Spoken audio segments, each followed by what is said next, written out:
अस्सलाम वालेकुम my YouTube family, कैसे हैं सब। उम्मीद करती हूँ सब खैरियत से होंगे। तो जी आज मैं लेके आई हूँ आपके लिए तवा कलेजी, जो कि बहुत इजी बनती है और बहुत मज़े की बनती है। तो चले अब हम सबसे पहले हम यहाँ पे 1 टेबलस्पून ज़ीरा लेंगे और उसको जो है मीडियम फ्लेम पे अच्छे से रोस्ट कर लेंगे।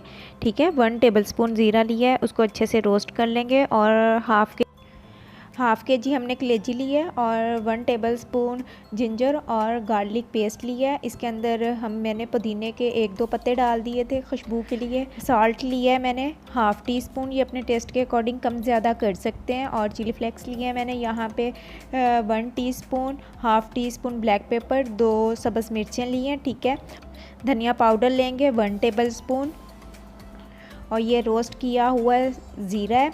तो ये सबसे पहले हम ऐड करेंगे कलेजी में। हाफ़ के जी कलेजी ली। तो जी ये थोड़ी कुक हो गई है, तो अब मैंने इसको तवे पे ऐड कर दिया है। तो अब हमने इसको तवे पर ही कुक करना है। ठीक है, तो अक्सर ऐसे होता है कि हमारी कलेजी तवे पे ऐड करते ही चिपक जाती है अगर तवा नॉन स्टिक नहीं है तो। इसलिए मैंने पहले फ्राई पैन में ऐड किया, क्योंकि वो नॉन स्टिक था तो उसमें चिपकी नहीं थी, थोड़ी सी कुक हुई, उसके बाद मैंने इसको तवे पे ऐड कर दिया था। ठीक है, तो आपके पास अगर नॉन स्टिक है तो आप उसके ऊपर ही पहले ऐड कर लें, अगर नहीं है तो जैसे मैंने किया इस तरह कर लें। ठीक है, जैसे आपको ईजी लगे। तो अब हम दोनों चम्मच के साथ इसको अच्छे से मिक्स करेंगे और फ्लेम मैंने यहाँ पे लो रखा है बिल्कुल।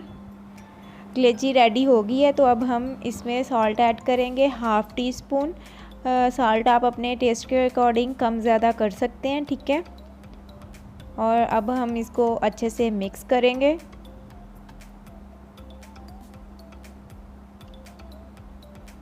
और यहाँ पे कटी हुई सब्ज़ मिर्चें जो है गार्निशिंग के लिए, वो हम इसके ऊपर ऐड करेंगे। और लेमन मैंने ऐड किया इस पे कट किया हुआ स्लाइसिस में। तो माशाल्लाह से हमारी कलेजी जो है वो तैयार हो गई है। और एक बात, आपने फ्रीज़ हुई कलेजी कभी भी यूज़ नहीं करनी, ताज़ी कलेजी यूज़ करनी है। फ्रीज़ हुई कलेजी आप यूज़ करेंगे, आप उसको कुछ भी कर लें, जैसे भी कुक कर लें, लेकिन वो हमेशा हार्ड ही बनती है। ठीक है, तो आप जो है हमेशा ताज़ी कलेजी जो है वो ही बनाएं, फ्रीज़ हुई कभी भी उसको नहीं बनाना। ठीक है, तो आप ये रेसिपी जो है वो ज़रूर ट्राई कीजिएगा, आपको यकीनन ये चटपटी सी रेसिपी ज़रूर पसंद आएगी। तो जो मेरे चैनल पर न्यू है, प्लीज़ मेरे चैनल को लाइक, सब्सक्राइब और शेयर ज़रूर कर दीजिएगा और बेल आइकॉन को प्रेस करना मत भूलिएगा, ताकि मेरी आने वाली हर वीडियो आप तक जल्द पहुंच सके और आप और मज़ीद अच्छी अच्छी रेसिपीज़ जो है वो देख सकें और बना सकें। तो मुझे दें इजाज़त, दुआओं में रखिएगा याद। अल्लाह हाफिज़।